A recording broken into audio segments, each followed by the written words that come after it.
Welcome to the Charleston CFO Council. This organization was co-founded in 2015 by Robert Bendetti and Mark Carmichael in order to provide a networking and educational forum for senior financial executives to share best practices, to discuss current financial issues, and to learn about current topics related to the performance of their job. Good morning, sir. How are you? Good. Good morning. How are you? Happy Friday. Happy Friday. Thanks for doing this. I'm excited. Before we started recording, welcome to Charleston officially for the whole family. I guess you've been maybe doing the distance work, and now you're like officially moved into Charleston. So I'm gonna officially welcome you. Thank you. Thank you. Glad to be here. They're expecting very cold temperatures, even snow back in New York where I'm from. Well, you brought the cold here, man. I'm from Florida. Okay. I moved north to Charleston to accept this job, and I did not know it was going to be this cold. It's like 50 degrees right now. It is ridiculous. Yeah. Yeah, And I'll be going on my boat. So for me, 50 degrees is no problem. It's boating weather. Oh, God. Bo, you got good hair. I don't like you already. We're going to get right into this, okay, because I'm already sick of you.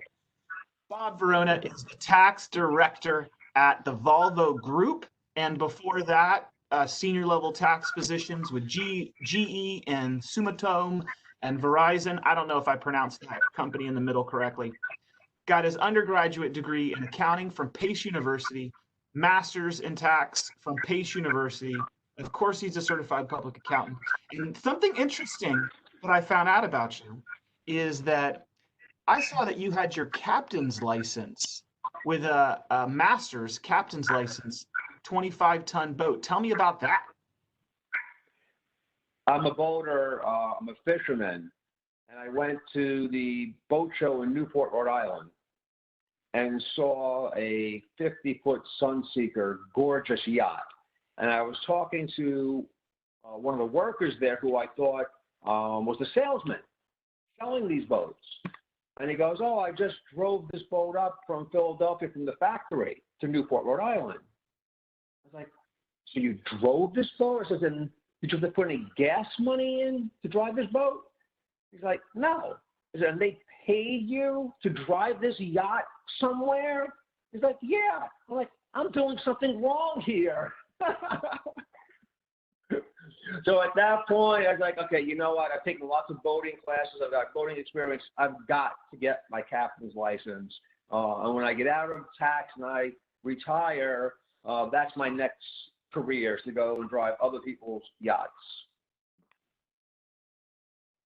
Well played, Bob. Good idea. Yeah, sometimes I see people doing really cool things, and I really question the degrees that I got.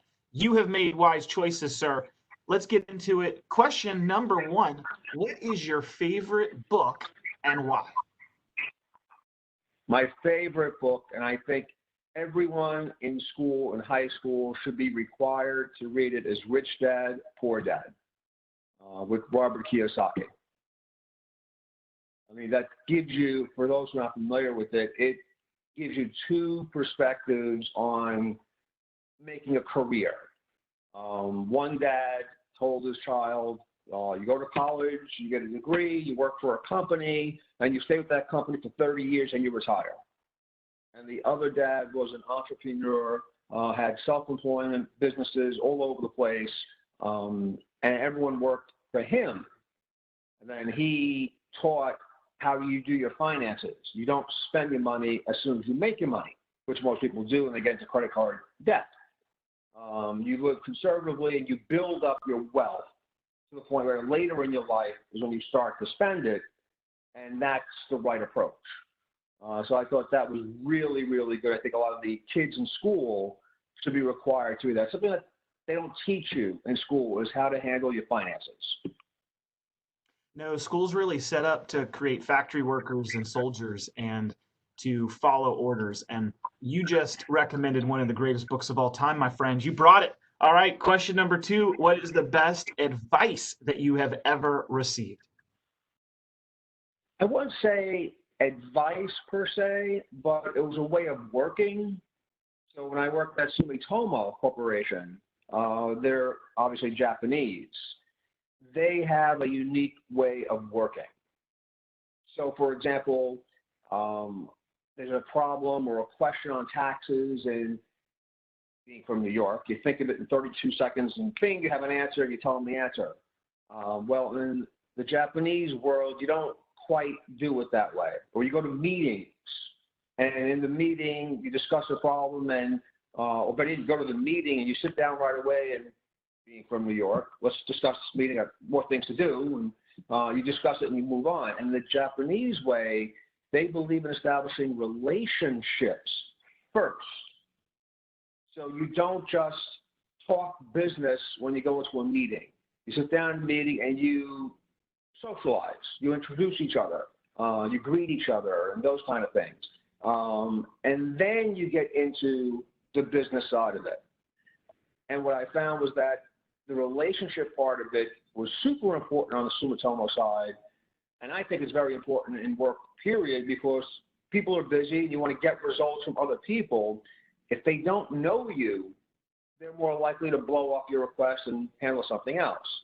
So working at Sumitomo, getting that way of working and enhancing it, I think that was probably the best work method that I have had. Very good advice. Very good advice.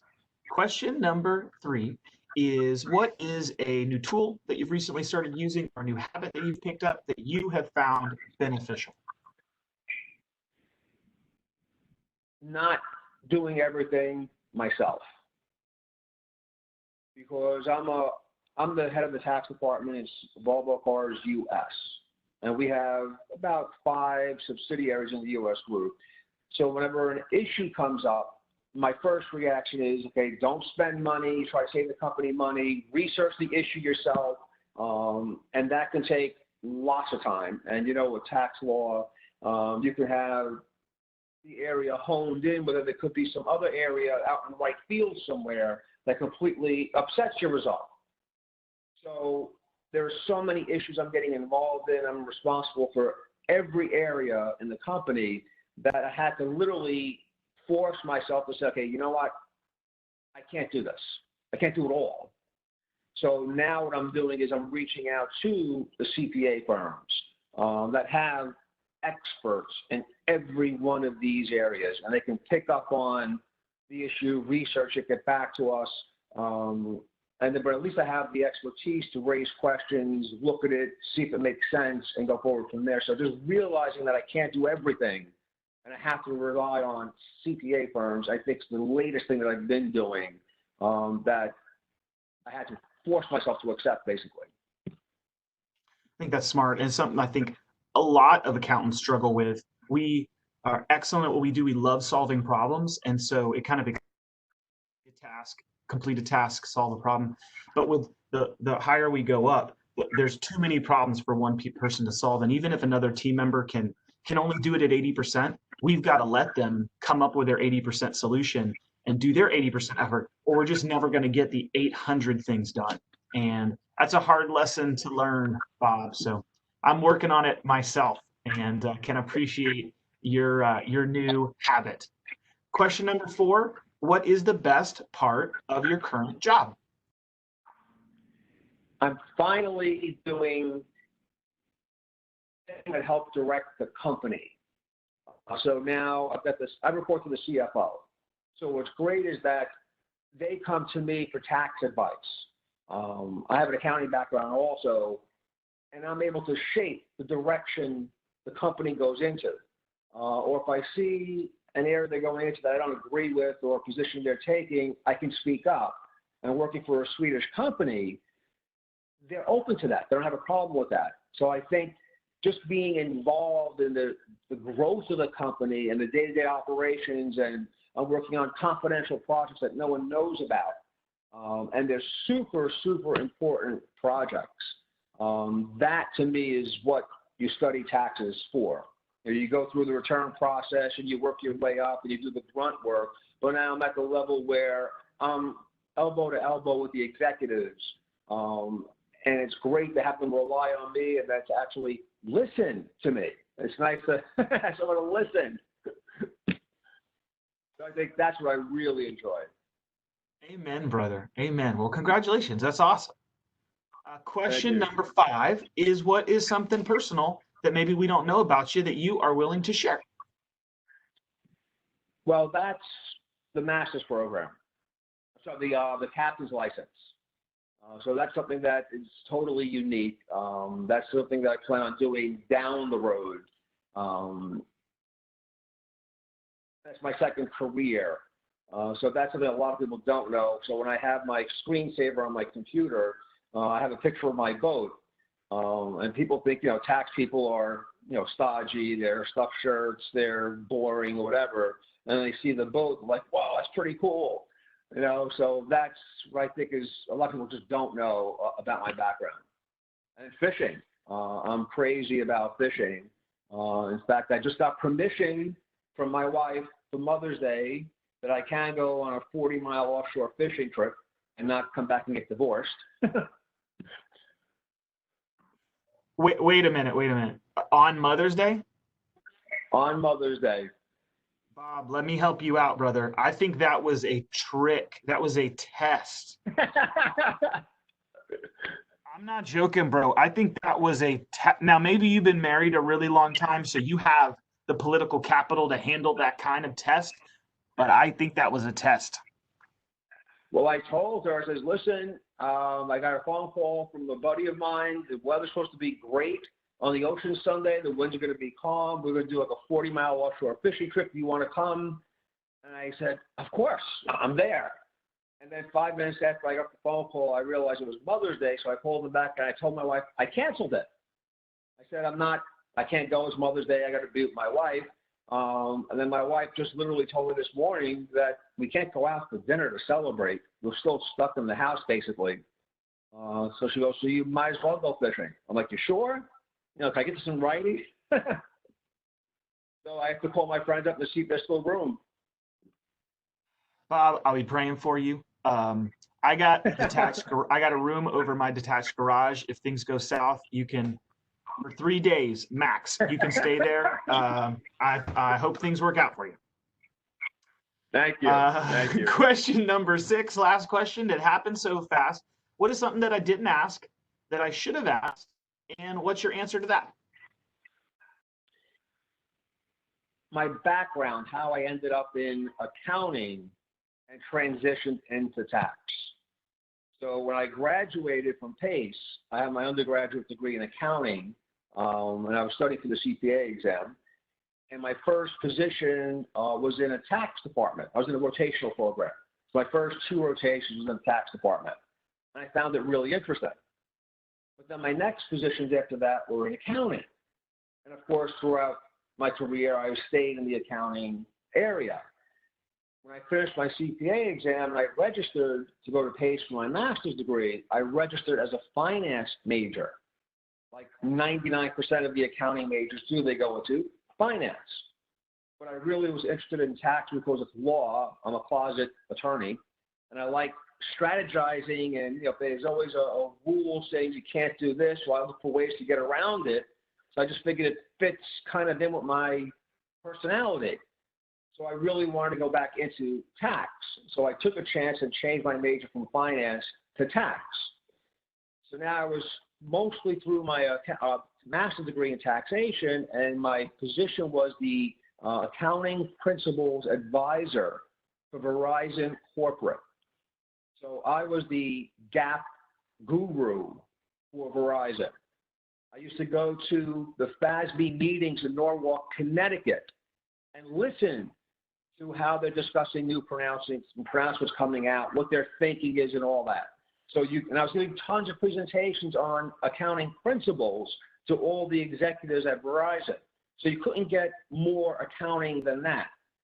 But my boss knew that I was going for my master's degree in tax, and he used to break my chops and forward and say, hey, Bob, what are you going to do with that piece of paper after you graduate? I was like, oh, I'll figure something out, whatever. And lo and behold, accounting for income taxes came out, FAS 96. And I was giving tons of presentations to the top tax executives at Verizon. And they were impressed, and they knew I was going for my master's degree in tax. So they asked me, hey, do you want to work in one of our subsidiaries and be a one-man tax department in our leasing sub? Like, absolutely. So I transitioned after 5 years from accounting into tax. But when I got to the tax department, my first reaction was, holy cow, I'm behind the eight ball. All my coworkers in tax have been working exclusively in tax. And I'm just getting back into it. So I thought I was at a disadvantage. But you realize that the financial statements are the starting point for preparing the tax return. And what I found was that most of the tax professionals who were always in tax had no clue what was in the financial statements. So what I found was that it wasn't a disadvantage to being in the tax of the accounting area for 5 years. It was actually an advantage, and I had a better understanding of what was coming through than they did. And when new accounting pronouncements came out, I remember my boss was saying, what's this FAS 106 they're talking about all of a sudden? I was like, oh, that's OPEBs. I was like, well, how do you know this? I was like, because I'm an accountant first, because if you don't understand the accounting side of it, and that's what's coming into your tax return, how can you prepare a tax return successfully going forward? So in hindsight, having both the accounting and tax, I think, was a huge advantage when I thought it was originally a disadvantage. That's good. That's it's impressive how you've become this well-rounded accountant, and that tax, if you think about it, is often in most companies the largest single cost category of any company, and especially at the large firms like you have worked at, how big of an impact you are having by your expertise. So that's awesome. This conversation was awesome. You've got the best hair in the business. You've got a super understanding wife, and welcome to Charleston, South Carolina, Bob. Thank you for doing this. Thank you. Thank you. I'm glad I'm here. It's great. And I do have to go back to the Jersey headquarters on a regular basis with Volvo. So I see my kids and my friends and my family. But when I come back to the Charleston area, I'm thrilled to be back here. Definitely. Thanks, Bob. Thank you. Have a great weekend. Happy Friday.